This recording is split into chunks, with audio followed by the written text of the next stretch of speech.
Abby, you want to talk about this, the advice that you're getting from Mo about your Christianity journey? Mo may have dropped some knowledge during my most recent break where I was lamenting about my journey with Christianity. And just to give you a quick backstory as to my history with religion is I grew up very religious. I grew up in the church. My parents were very involved.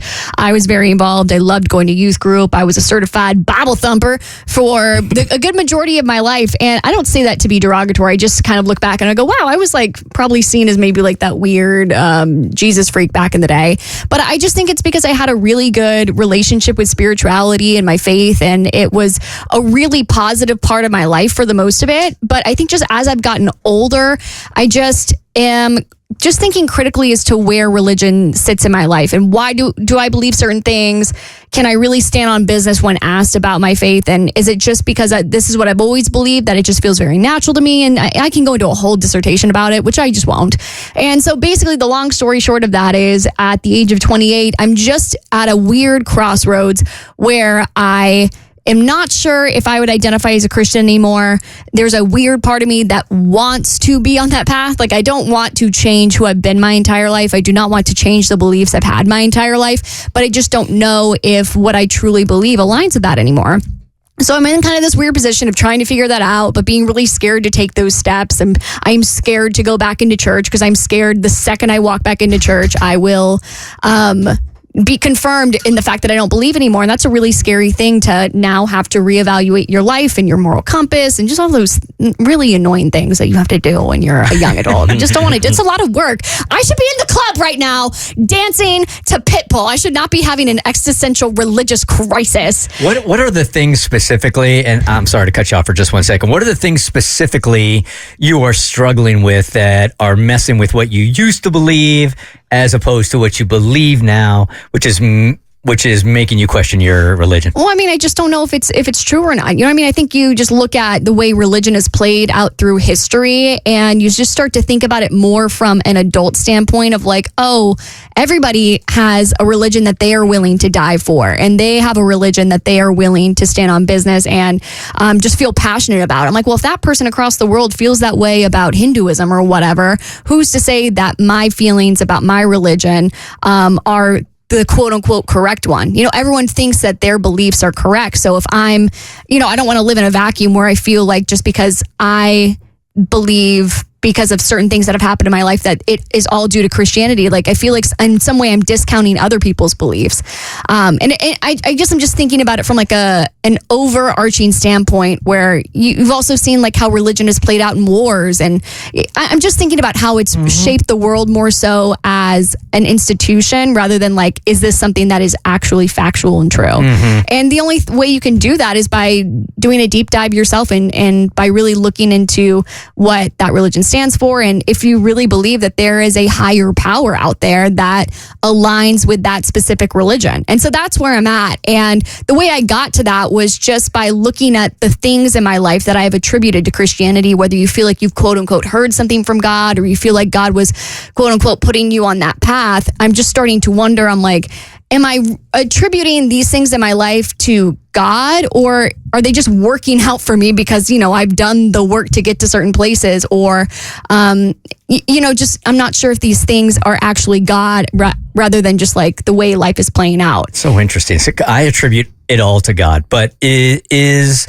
are there pastors that you're talking to about it or people that are in the field that have dealt with the same thing? Well, I went to a class at Buckhead Church for a while. That was it was an interesting experience. I don't know if it necessarily directed me on the right path. I just don't know if those classes were set up for what I was actually going through, which was an existential crisis. Yeah. I felt like it was sort of step one for I'm a believer and I'm going to try and figure things out. Whereas I was there to be like, answer these questions. Like, please, is this true? Why? And I just didn't really feel like I got the answers that I needed. Not that I didn't think it was a good resource. It just wasn't what I needed and what I'm looking for.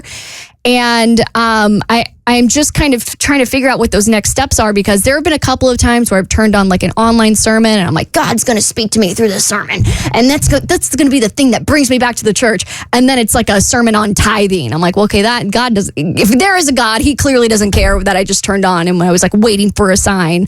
So I was talking about this on air for, the 5th time. And Mo said something about his own journey with Christianity and finding his faith again. And you said that your mom at one point had just said, well, if you are asking God all these things, why don't you just talk to him?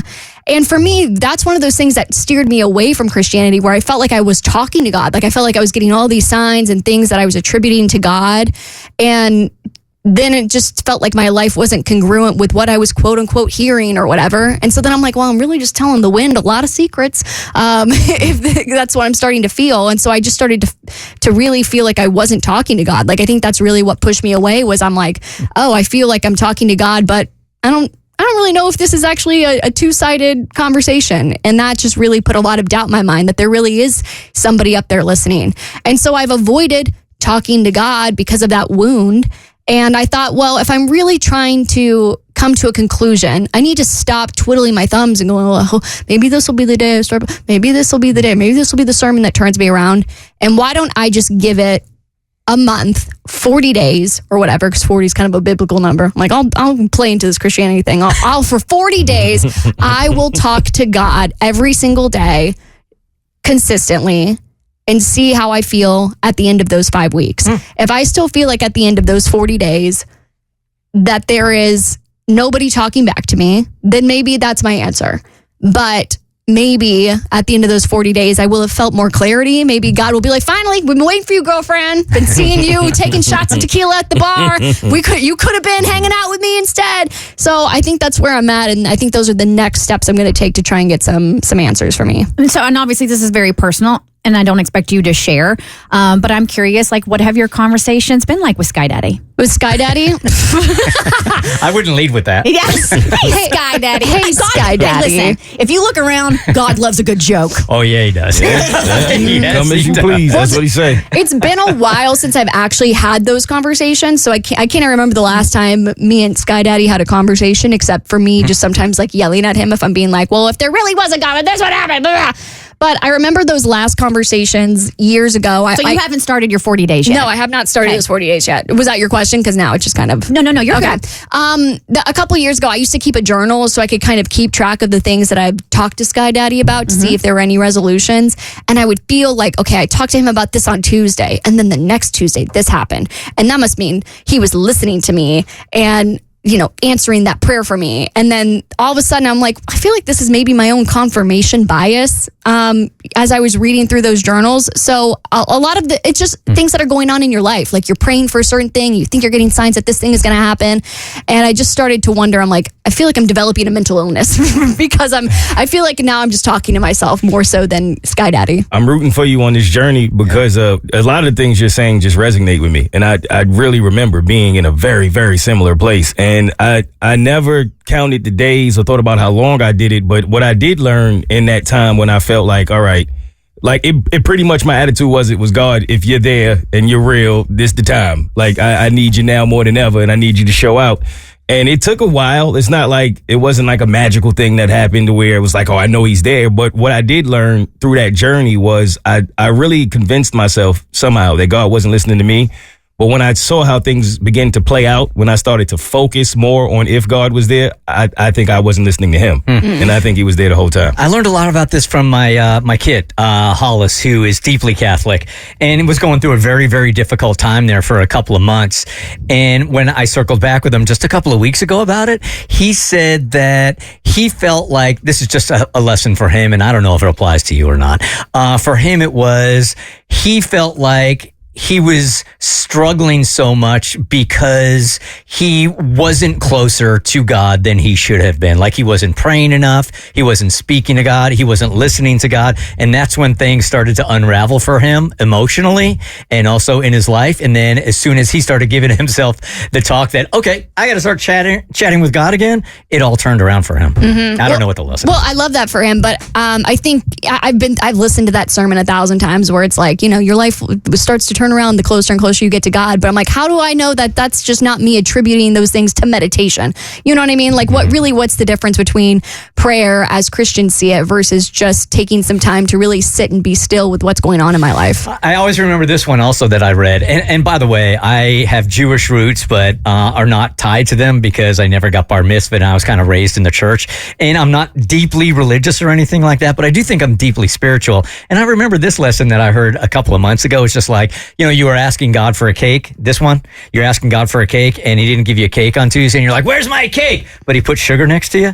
And then on Wednesday, you're like, where's my cake? And he put like flour next to you also, but it wasn't a cake, so you didn't see it. I mean, yeah, I think that just goes into the deeper thoughts that I've been having as to, I can think that this sugar is from God, but what if this is just lifing? But I can also think from just like if you're just being super practical and logical about it, what makes you think God is real but Allah is not? What makes you think God is real but Buddha is not? What makes you because there's literally 10,000 other religions out there. So I can understand those questions being like, what makes me think this is the right one and everybody else is wrong? Exactly. I mean, there's people across the world that feel like they hear from God, and I'm not saying that there's not a God. I'm just trying to go through my thought process. They think they are hearing from Allah, and the things that they do are attributed to how Allah works in their life. So I mean, it's just kind of like maybe there's a higher power, but how do I know that it's Christianity? So this is not Allah, but this is Ali who has some advice for you. Maybe this is the sign from God you need. That would have been really cool if it happened. We got Allah on line 4. Hey, Ali, good morning. Hey, good morning, guys. How are y'all?